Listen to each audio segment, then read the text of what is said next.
What if I told you that a $50 loan and a waffle iron created a $190 billion empire that changed sports forever? This is the unbelievable true story of Nike.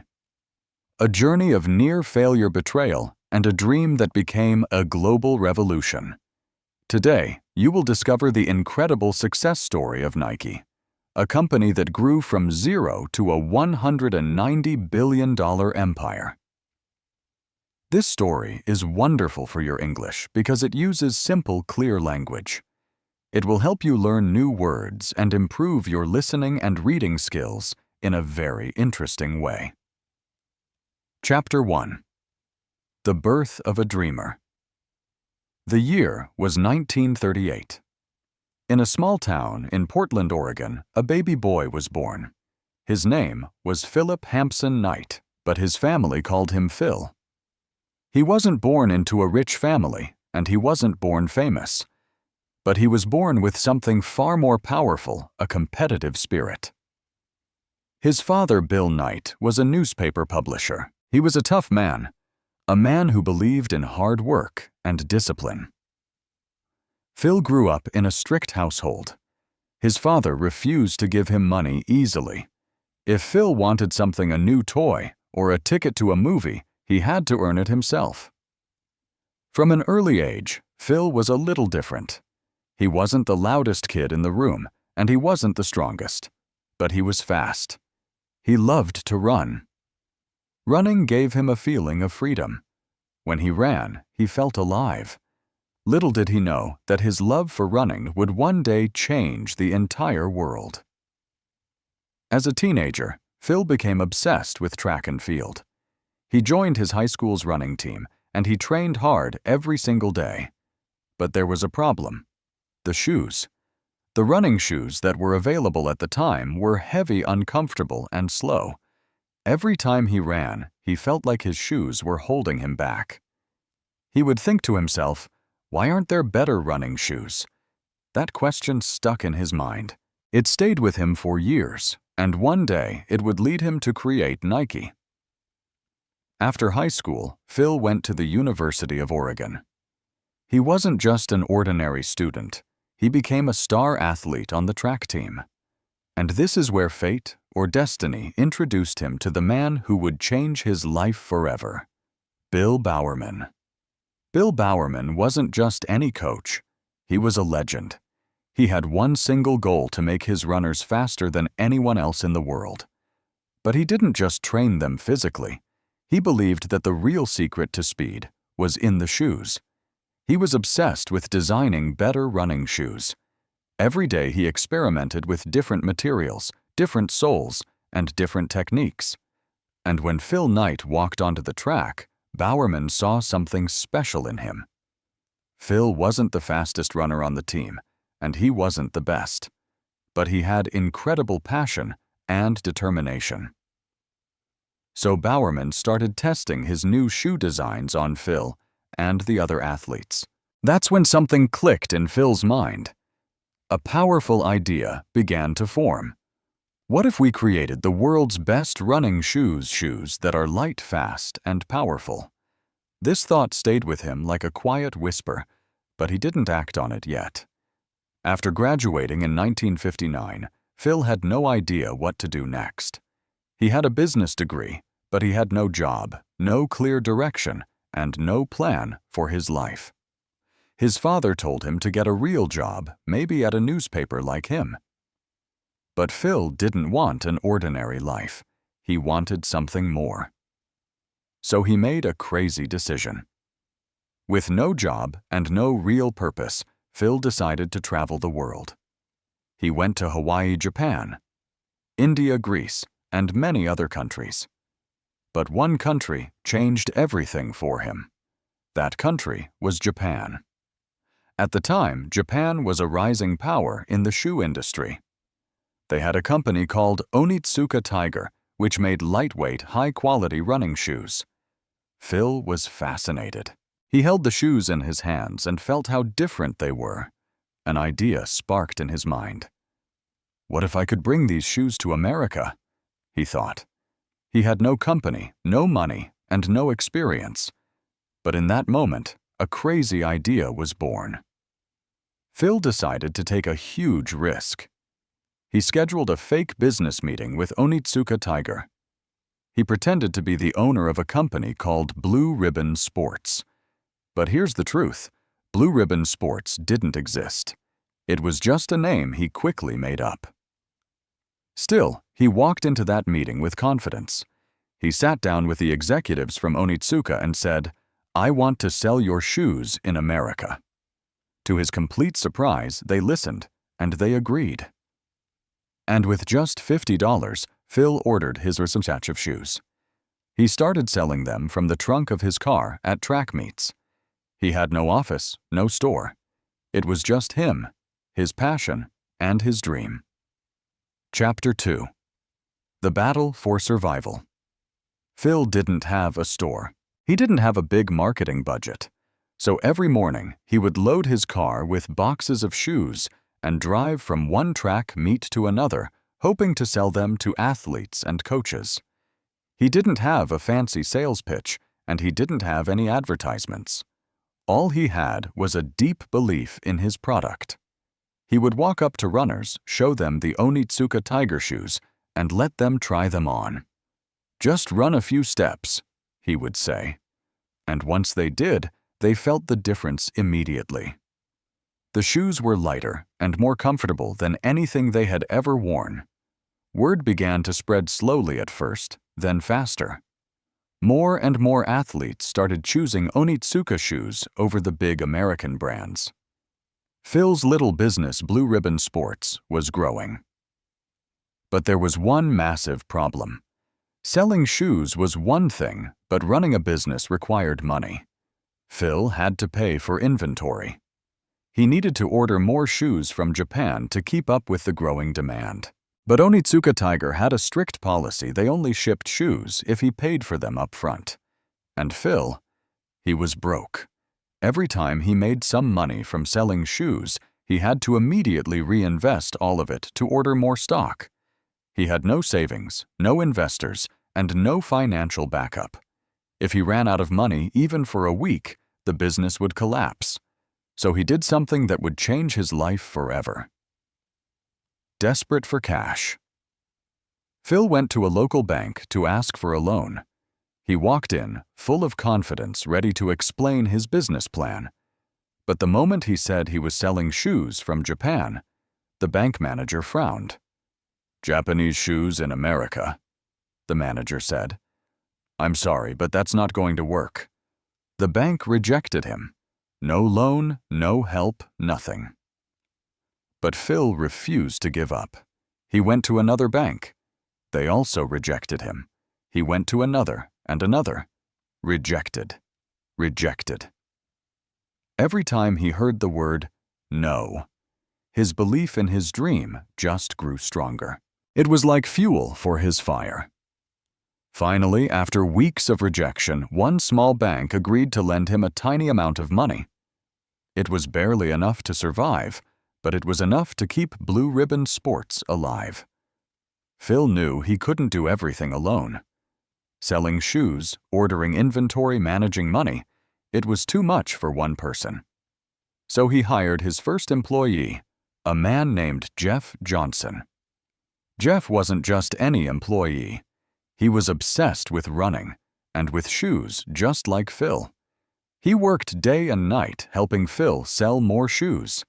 And soon, they opened their first official store, a small shop in Santa Monica, California. The business was finally growing. Sales were increasing, and more athletes were buying their shoes. But just when things started looking good, Phil got a phone call that almost destroyed everything. One morning, Phil received a shocking call from Japan. It was a representative from Onitsuka Tiger. They told him that they were ending their partnership with Blue Ribbon Sports. Phil was confused. Why, he had been selling thousands of their shoes. Business was booming. Then he found out the horrible truth. Onitsuka had secretly been looking for a new, bigger distributor in America.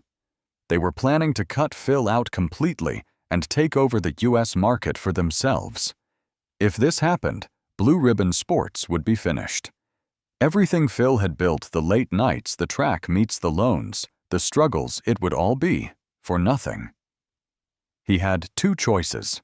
One, give up and let Onitsuka take everything he had worked for, or two, fight back and build his own brand. In that moment, Phil Knight made the most important decision of his life. He would create his own shoe company. But there was one massive problem. He had no factory, no manufacturer, and no money. Phil had only a few months before Onitsuka cut him off completely. He needed to move fast. He gathered his small team and told them, "We're going to create our own shoes." But what would they call the company?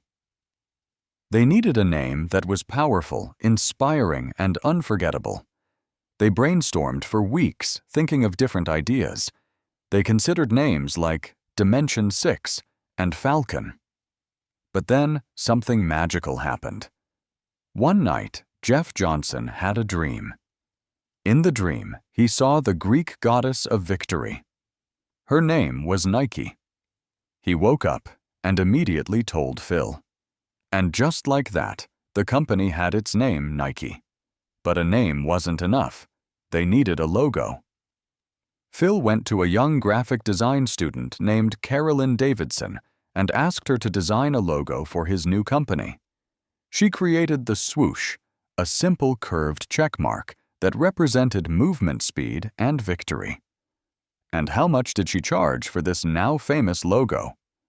Just $35. With a new name and a new logo, Nike was ready to fight back. But they still didn't have any shoes. Phil needed to create a shoe that was better than anything from Onitsuka Tiger. He turned to the one man who had always been obsessed with shoes, his old track coach Bill Bowerman. And Bowerman had a genius idea. One morning, as he was making breakfast for his family, he looked at his waffle iron. And then it hit him. What if the bottom of a shoe had the same pattern as a waffle?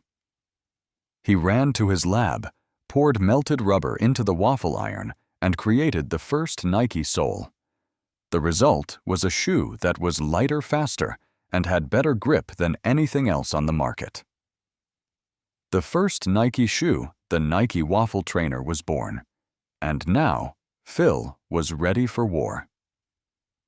Chapter 3. Nike's Struggle to Become a Giant. Even though Nike had its own shoe, now they still had no money.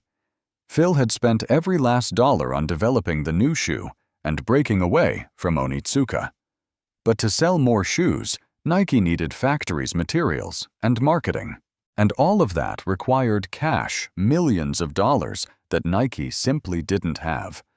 So Phil had to do something he hated. He had to go back to begging for money. Phil went to the banks once again, hoping to get a loan to expand Nike. He walked into one bank after another and showing them his new shoes, explaining his vision. But the banks just laughed at him. "You want us to invest in some small shoe company?" one banker said. "You're competing against giants like Adidas and Puma. Are you crazy?" To them, Nike wasn't a real brand yet. It was just a struggling little company trying to stay alive. And once again, every single bank said no. Phil was furious. He felt a deep frustration. He had spent years proving that his idea could work, that Nike could be something special, but nobody believed in him. But he refused to let their disbelief stop him. He would not give up. Finally, he found one small bank that was willing to take a risk. The catch: the interest rate was extremely high, and he had to personally guarantee the loan. That meant that if Nike failed, Phil would lose everything: his house, his savings, his entire future. But he took the risk because for him, failure was not an option. Just when Phil thought things were finally under control, Onitsuka Tiger struck back. They sued Nike for stealing their shoe designs. They claimed that Phil had betrayed them and was now illegally selling shoes that looked like Onitsuka's own designs. The lawsuit was a disaster. If Nike lost, they would have to shut down and pay millions of dollars in damages. Phil was devastated. Everything he had worked for was now at risk. For months, the legal battle continued. The stress was immense. And just when it seemed like Nike might lose something unexpected happened. The court discovered documents that proved Onitsuka had planned to betray Phil first. That one piece of evidence changed everything. In the end, the court ruled in favor of Nike. Phil had finally and forever cut ties with Onitsuka. Nike had won the battle, but the war was far from over, because now Nike had to do something much harder: become a real brand. Back then, Nike didn't have fancy marketing like we see today. They didn't have big sponsorship deals, TV ads, or celebrity endorsements. They were just a small company trying to sell shoes. So Phil and his team got creative. Instead of wasting money on big advertisements, they focused on something much more powerful. They went directly to the athletes. They gave them free Nike shoes and simply asked them to wear them in their competitions. And it worked. Runners, basketball players, and coaches started noticing these new Nike shoes. They were lighter, faster, and just better. Soon, athletes started talking about them. Nike was still a small company, but they were slowly gaining momentum. Nike needed a breakthrough product, a shoe that would make everyone notice them. And that's when Bill Bowererman, the genius coach, struck again. He had already invented the Nike waffle trainer, but now he wanted to create something even better. He started experimenting with different materials, different soles, and new technology. After months of hard work and testing, he came up with something revolutionary: the Nike Cortez. This wasn't just another running shoe. The Cortez was lightweight, stylish, and had the best cushioning any athlete had ever felt. And then, something magical happened. The 1972 Olympics were coming up, and Nike made sure their shoes were everywhere. When people around the world turned on their televisions, they saw athletes wearing Nike shoes, winning races, setting new records, and making history. Nike was still a small company, but now the whole world was watching. Then came the moment that changed everything. By the late 1970s, Nike was growing fast, but it was still far behind the industry leader, Adidas. They needed something big. Something that would take them from being just another shoe company to becoming the biggest sports brand in the world. Then, in 1984, they made a decision that would do exactly that. They decided to sign a young basketball player. He wasn't the biggest star yet. In fact, many other brands had ignored him. His name was Michael Jordan. At the time, Jordan was just a rookie, a new player in the league. Adidas didn't want him. Converse wasn't interested. But Nike? Nike saw something special. They didn't just want Jordan to wear their shoes. They wanted to build an entire brand around him. But there was a problem. Michael Jordan didn't want to sign with Nike. His dream brand was Adidas. He told his agent, "I don't even want to meet with Nike." But Nike refused to give up. So they went to someone who had the most influence over Michael. His mother, Dolores Jordan. She listened carefully to Nike's offer. Then she told her son, "Michael, you are going to listen to them." Because of his mother, Michael Jordan agreed to meet with Nike. And Nike took a massive risk. They offered Jordan a huge contract and promised to create a special shoe just for him. Something no company had ever done before for an athlete. That shoe was the Air Jordan 1. At first, the NBA banned the shoe because of its bold colors, but that only made it more popular. Then Jordan started winning. He completely dominated the game. And suddenly, everyone wanted to be like Mike. Everyone wanted his shoes. The Air Jordan sold out everywhere. Nike couldn't make them fast enough to keep up with the demand. In just a few short years, Nike went from a growing company to a billion-dollar empire. Chapter 4. The Empire of Nike. Nike was no longer a struggling company. It was now a global sports empire. The name Nike wasn't just a brand anymore. It had become a symbol of greatness.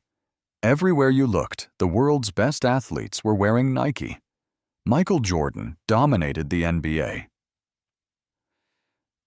His Air Jordans. Cristiano Ronaldo ran across the football field in Nike boots.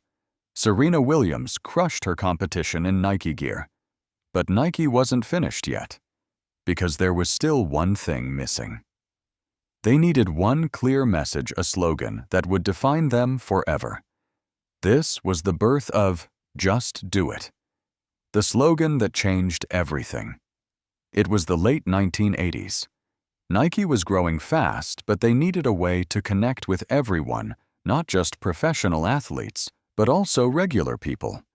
They needed something that would inspire runners, basketball players, footballers, and even ordinary people working out in gyms. That's when Dan Whedon, a marketing genius, had an idea. He wanted 3 simple words, something easy to remember, something that made people feel unstoppable. And then he came up with it, "Just Do It." It was short. It was powerful. And when Nike launched their first Just Do It commercial in 1988, featuring an 80-year-old man running a marathon, something incredible happened. People felt inspired. They weren't just buying shoes anymore. They were buying a mindset. Nike wasn't just selling sneakers. They were selling a dream. And soon, the whole world started saying, "Just do it."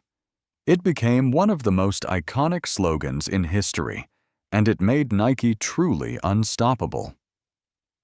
With "Just Do It," Nike's sales skyrocketed. In 1988, Nike was making about $1.2 billion a year.